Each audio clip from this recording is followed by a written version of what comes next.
I'm back in Wickhambreaux. You might think I'm a glutton for punishment. This is my third time in Wickhambreaux doing videos.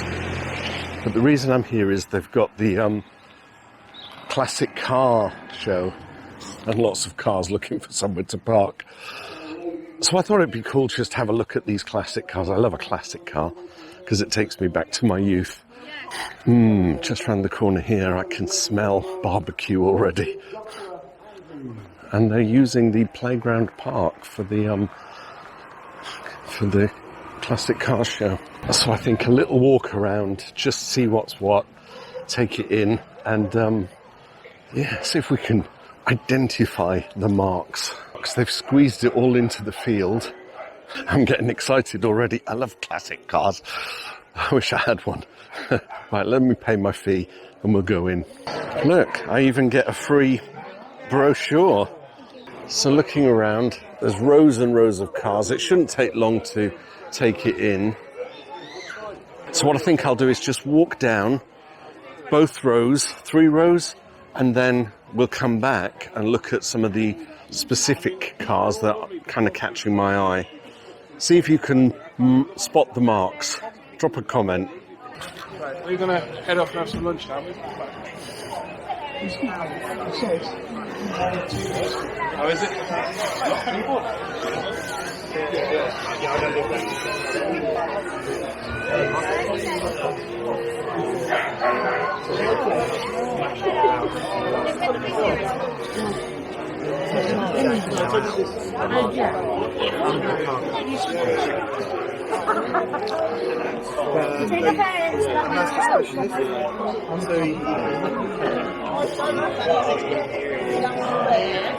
The track for you.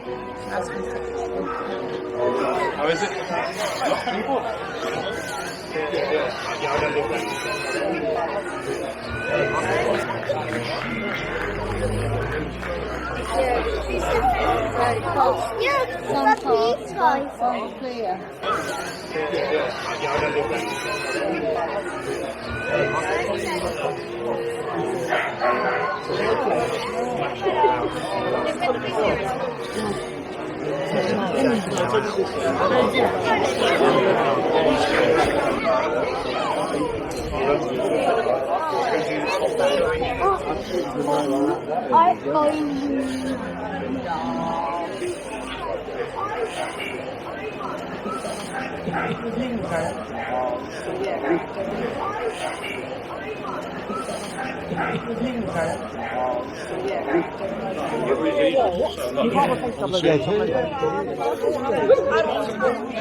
They've brought their own food, their own money. It's still listed on Auto Trader and it's just got sold. I'm not, I don't know anything, the 3 litre is.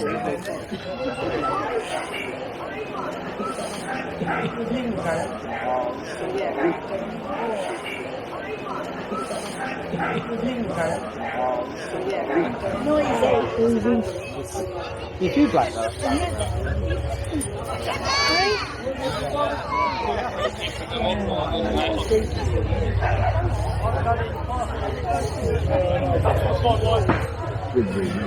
No, don't you start again.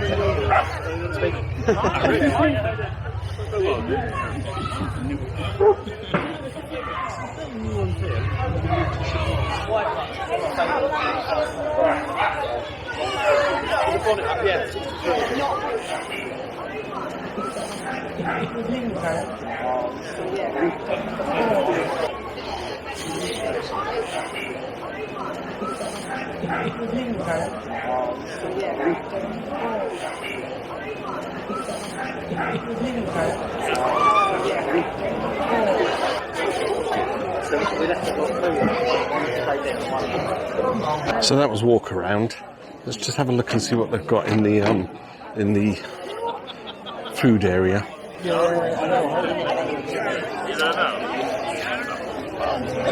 They've done really well here. Wickhambreaux Classic Car Show and Fate. Hello, I can see you. Hello. So that's the musicians that are playing today. Got themselves a little band set up.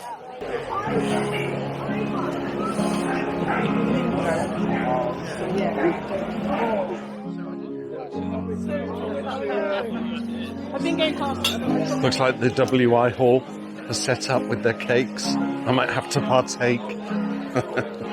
Lovely. My boss is Carl.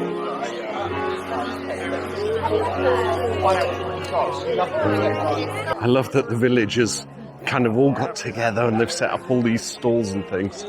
Right, I'm going to look at just a couple of specific cars that I think, for me, conjure up memories, you know, so I can have a look around. There's quite a few cars actually for sale, which I thought was, maybe that's what they do. Restore a classic car, come to a classic car show and then sell their cars. Let's have a look at a few specifics. Right, I'm going to start with this Hillman Minx. I think my dad had one of these way back when.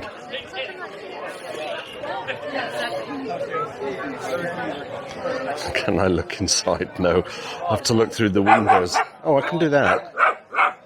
Have a look at the dashboard. with the old bench seat in the front.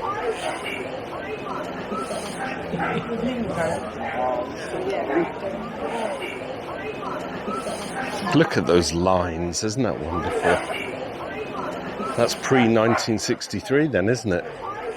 I don't know if it's got a tax disc on it. Sometimes they put these classic tax discs on. We've got a gaggle of Cortinas, a Mark 1 and a Mark 2 of the basic standards. What have we got here? Dry restored for 22 years. Oh, dry stored, never been restored, totally original. Take everything out and just have a bit of casters on the back, but for everyday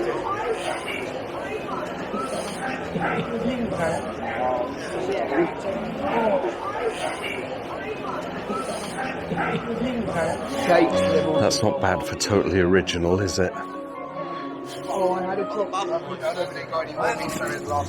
Such a sparse interior as well, look at that. It's the deluxe.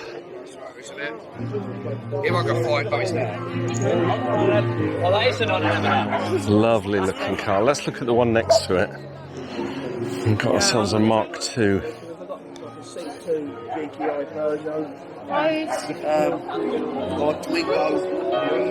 Leos, they're getting expensive. Now I know we've got all these American muscle cars and things, but I'm drawn to this kind of stuff. BMC, the Cambridge and the Oxford, right? Whether it was Morris or Austin. It's the Morris Oxford.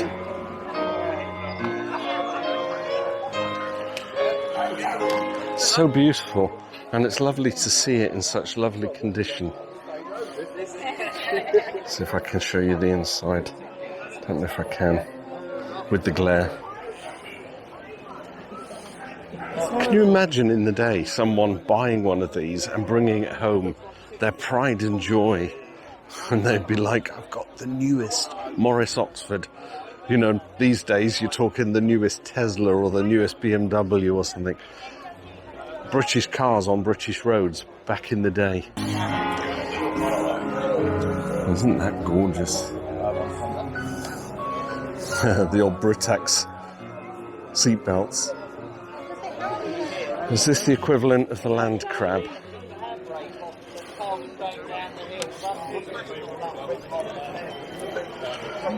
You can see where Isigonis was designing his Metro, his Maxi, can't you? It's the Wolseley 1885.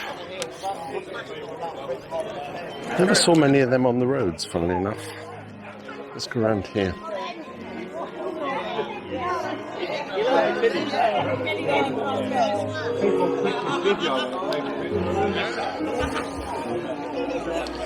Now you saw this Bentley and this Triumph as I was walking round.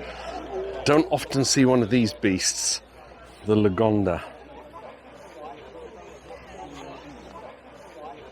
I can't even begin to tell you the size and capacity of that engine. It looks like it comes out of a Spitfire.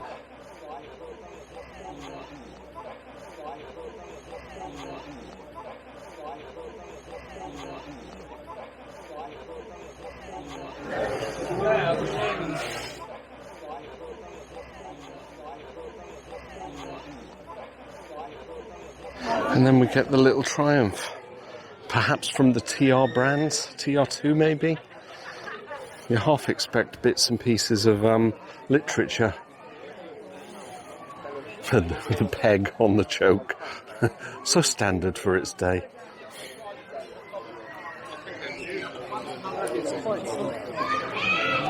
TR3 it was. With its frog eyes.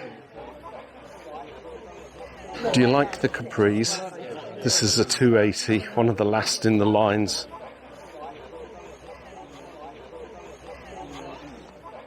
Even had a 5-speed box.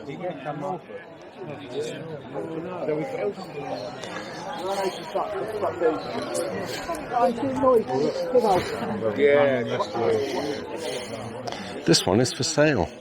Give them a ring if you're up for it. There's the number.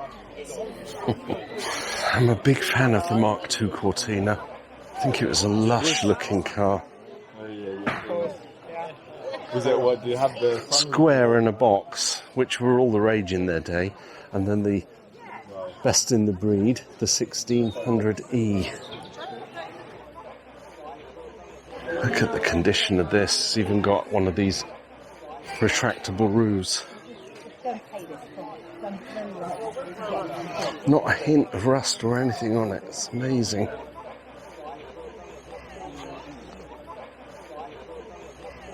A Capri 3-litre S. I saw this yesterday actually in Cheriton, filling up with petrol, and the guy was in front of me in the queue and he's saying, "Oh yes, I'm going to the Wickhambreaux car festival tomorrow." And it's really bizarre because as I saw it pulling out of the forecourt at the petrol station, next to all the new standard SUVs and everything, it looked titchy. It looked like a tiny little car. I think even like the modern day runarounds are bigger than this. Let's have a look inside. Pretend you're driving it.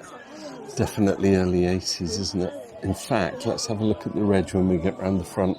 Should be able to tell you what year it is. A V reg. 1980 perhaps? Look at that engine. Oh look, it's got some information here. We have got Capri 3-litre S 1980 294, so 3-litre Essex V6 built in Dagenham. Is that what they call an Essex blocks? An Essex block. Top speed 122 miles an hour. Wow, wow, wow.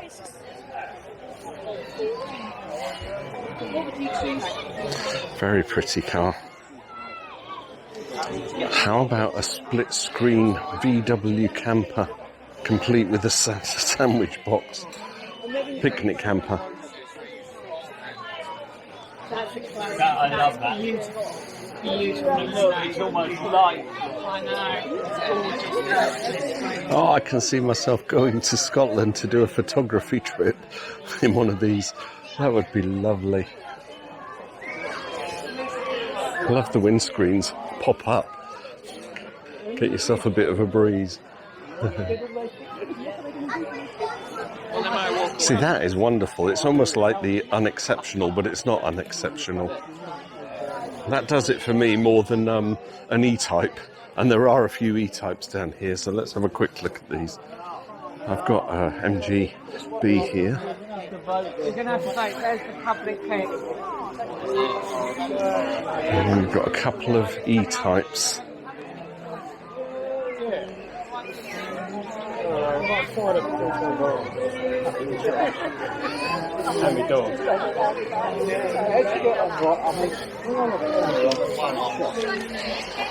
Oh, I can smell it, the leather and the smell of oil and things. That one here, I don't think it is anymore. That's quite nice, isn't it? That's one of the later generations where they don't have the glass canopy coming over. Got another V-dub. A couple of sections of V-dubs here. Type 2, right? That is wonderful. I can't work out this one. People like to leave the paintwork all raw, don't they? If we want to talk unexceptional, how about a Triumph Dolomite? This has even got rust bubbles popping up on the bodywork. But I like that. It's clearly a car that's still a daily driver. Astonishing.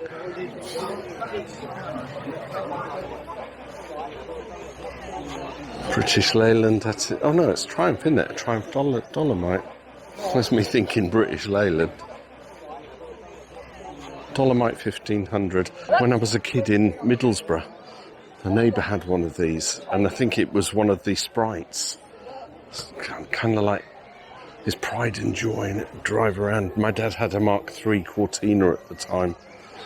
I always remember being fascinated by these, because they were cutting edge in their day. Another Hillman Minx. Two-tone.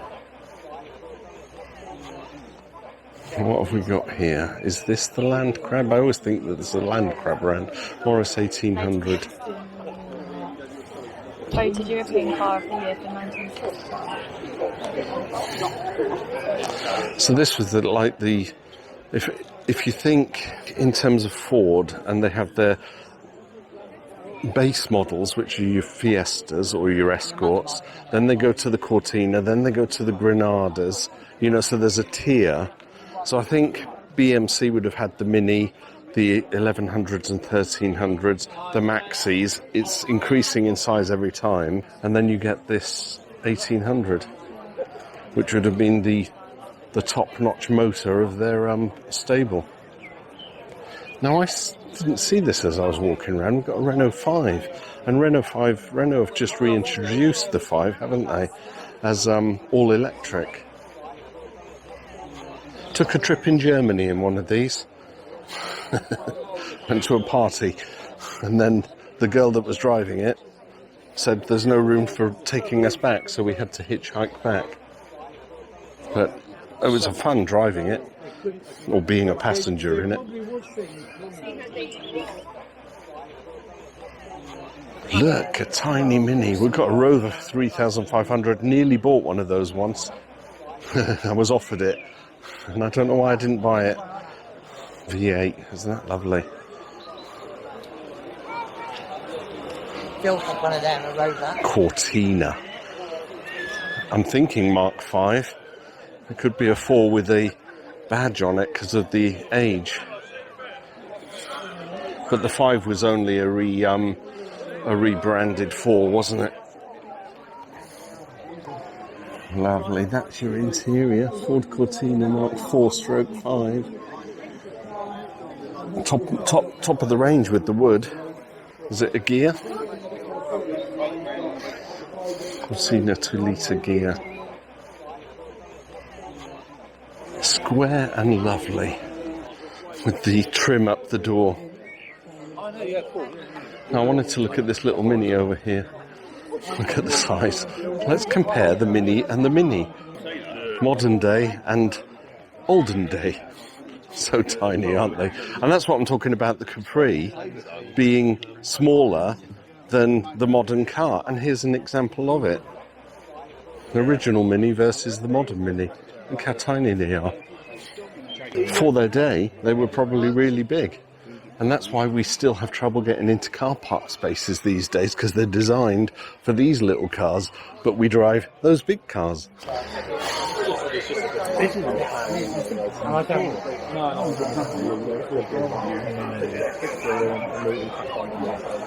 Coming to the end, MGs, Triumphs, Jags and Minis again. Here's another one for sale, Jag Mark II. It only wants 16,500. Get your checkbooks out. Oh, no one does checkbooks anymore, do they? Just do a bank transfer. Look at that, beautiful looking. Oh, look, Rover 100. I think this actually lives in Wickhambreaux. Here's a picture I took the other week when I was walking around the village. A yellow MGB, also for sale. No price, just a phone number.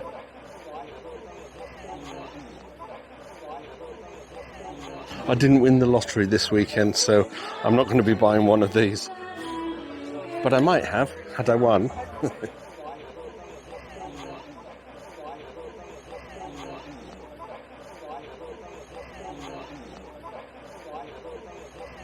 Funky hard top on that one. Do do do do.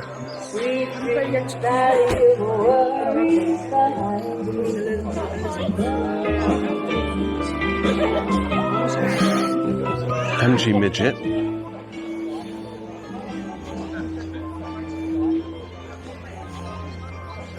I like the colour.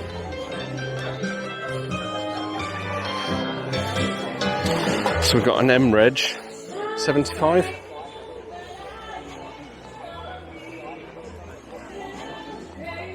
Looks really good for 75, doesn't it? Could be 74. I'm half tempted to grab something to eat, but I've got lunch waiting. Besides, they're playing the music, and I don't know if I'll get a copyright strike. Let's just have a look at these last set of camper van things. Well, that's unusual. I know it's a comma, but it says Dodge. Maybe Dodge bought the brand. Doormobile, we call these.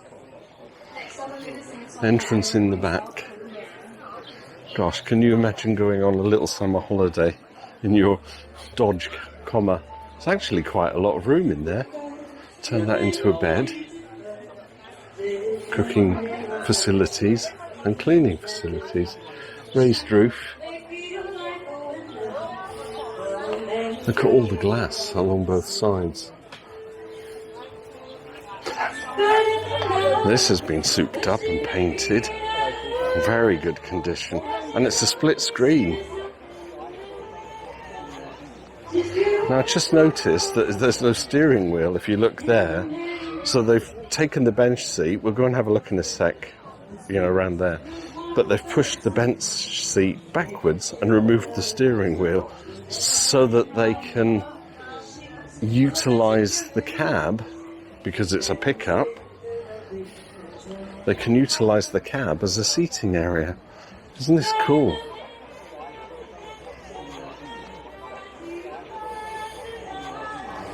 Sweeties.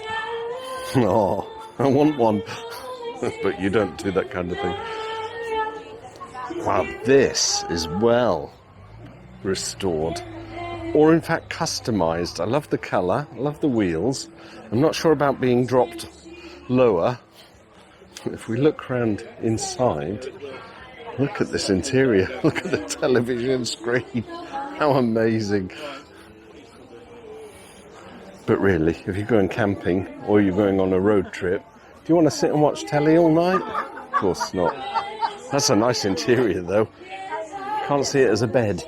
So it's a day release vehicle. That is great. You're alright. Some scooters. Amazing. We're out there.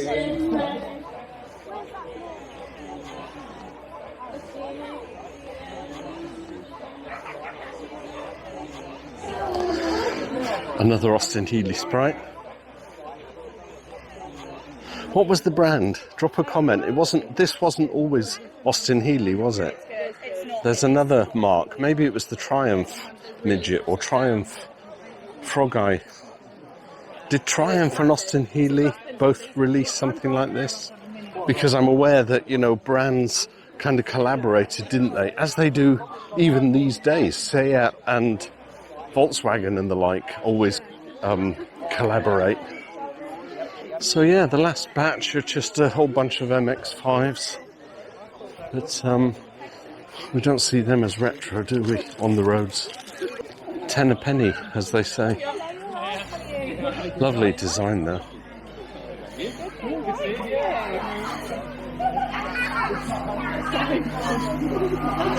The original MX-5, 1996.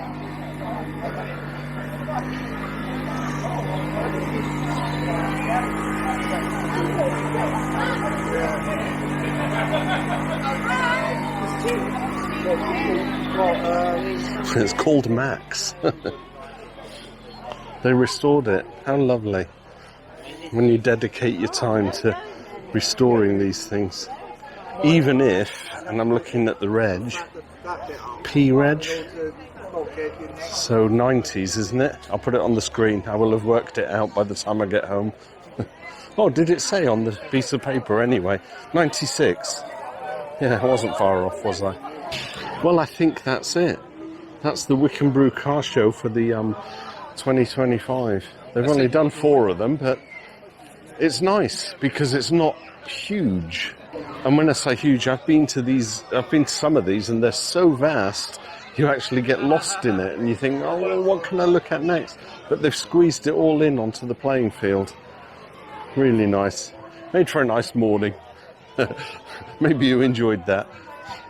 I'm half tempted to do it as a photography session, but I won't, because I'm focusing on my other channel on doing walk-arounds in villages. So, yeah, that's it. I think I might go around with my camera and just take a few shots, but then leave you with a gallery. That'll work, won't it? I'll do it that way. Thanks for watching. See you in the next video.